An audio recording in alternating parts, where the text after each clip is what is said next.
ಜೈಲಿನಲ್ಲಿರುವಂತಹ ದರ್ಶನ್ಗೆ ಕಂಟಕಗಳೆಲ್ಲ ದೂರವಾಗುತ್ತಾ?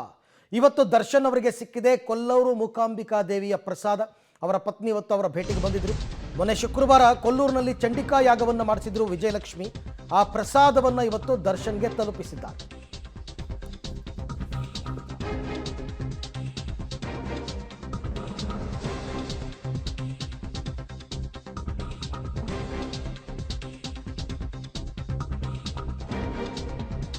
ಜೈಲಲ್ಲಿರುವ ದರ್ಶನ್ಗೆ ಇನ್ನು ಮುಂದೆ ಕಂಟಕಗಳೆಲ್ಲವೂ ಕೂಡ ದೂರವಾಗುತ್ತಾ ಅಂತ.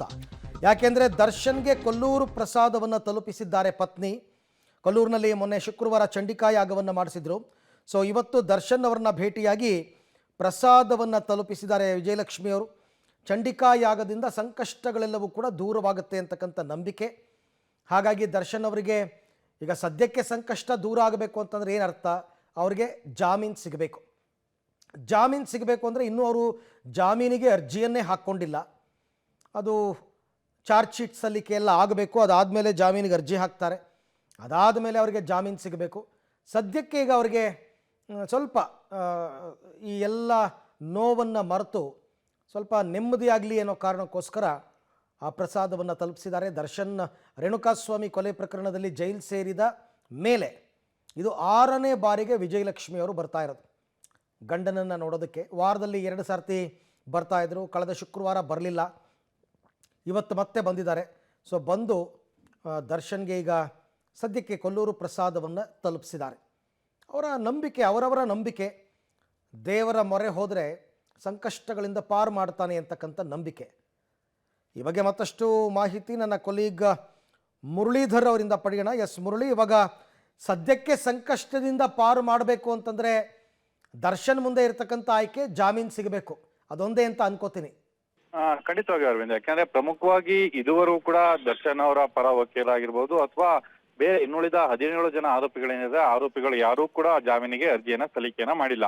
ಯಾಕೆಂದ್ರೆ ದರ್ಶನ್ ಅವರ ವಿಚಾರದಲ್ಲಿ ಚಾರ್ಜ್ ಶೀಟ್ ಆಗೋ ತನಕನೂ ಕೂಡ ಜಾಮೀನಿಗೆ ಅರ್ಜಿಯನ್ನ ಸಲ್ಲಿಕೆ ಮಾಡಬಾರ್ದು ಅಂತೇಳಿ ಒಂದು ತೀರ್ಮಾನವನ್ನ ಈಗಾಗಲೇ ವಕೀಲರ ತಂಡ ಮಾಡ್ಕೊಂಡಿದೆ. ಆ ಹಿನ್ನೆಲೆಯಲ್ಲಿ ಚಾರ್ಜ್ ಶೀಟ್ ಆದ ಬಳಿಕ ಅಷ್ಟೇ ಏನು ಜಾಮೀನಿಗೆ ಅರ್ಜಿಯನ್ನ ಸಲ್ಲಿಕೆ ಮಾಡುವಂಥದ್ದು.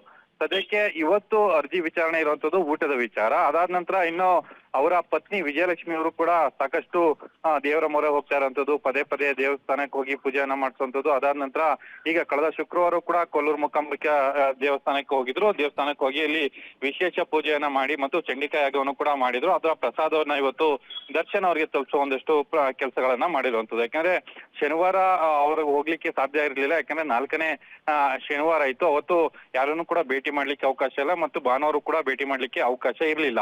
ಆ ಹಿನ್ನೆಲೆಯಲ್ಲಿ ಇವತ್ತು ಹೋಗಿದ್ದಾರೆ. ಹೋಗಿ ಭೇಟಿಯನ್ನ ಮಾಡಿ ಪ್ರಸಾದವನ್ನು ಕೂಡ ನೀಡಿ ಅವರಿಗೆ ಮಾನಸಿಕವಾಗಿ ಸ್ಥೈರ್ಯ ತುಂಬುವಷ್ಟು ಒಂದಷ್ಟು ಕೆಲಸವನ್ನು ಕೂಡ ಮಾಡ್ತಾ ಇರುವಂತದ್ದು.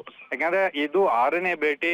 ಅವರು ಜೈಲಿಗೆ ಹೋಗಿ 36 ದಿನ ಆಗಿದೆ. 36 ದಿನದಲ್ಲಿ ವಾರಕ್ಕೆ 2 ಬಾರಿ ಏನು ಅವರು ಜೈಲಿಗೆ ಹೋಗ್ತಾ ಇದಾರೆ. ಮಾನಸಿಕವಾಗಿ ಅವರಿಗೆ ಸ್ಥೈರ್ಯ ತುಂಬುವಂಥದ್ದು, ಜೊತೆಗೆ ಯಾವ್ಯಾವ ಡೆವಲಪ್ಮೆಂಟ್ ಗಳಾಗ್ತಾ ಇದೆ ಹೊರಗಡೆ ಮತ್ತು ಅರ್ಜಿ ಊಟದ ವಿಚಾರ ಇರಬಹುದು, ಜೊತೆಗೆ ಬೇರೆ ಬೇರೆ ಡೆವಲಪ್ಮೆಂಟ್ ಕಡೆ ಏನಾಗ್ತಾ ಇದೆ ಆ ಮಾಹಿತಿಗಳನ್ನ ದರ್ಶನ್ ಅವರಿಗೆ ತಲುಪಿಸುವ ಒಂದಷ್ಟು ಪ್ರಯತ್ನಗಳನ್ನ ವಿಜಯಲಕ್ಷ್ಮಿ ಮಾಡ್ತಾ ಇರುವಂತದ್ದು ಮತ್ತು ಮಾನಸಿಕ ಸ್ಥೈರ್ಯವನ್ನು ಕೂಡ ತುಂಬತಾ ಇರುವಂತದ್ದು. ಅರವಿಂದ್, ಹಾಗೆ ಸಂಪರ್ಕದಲ್ಲಿ ಮುರಳಿ, ನಿಮ್ ಜೊತೆ ಮತ್ತೆ ಮಾತನಾಡ್ತೀನಿ. ಒಟ್ಟಾರೆ ಇವಾಗ ವಿಜಯಲಕ್ಷ್ಮಿ ಅವರು ದರ್ಶನ್ ಅವ್ರನ್ನ ಭೇಟಿ ಮಾಡಿದ್ದಾರೆ.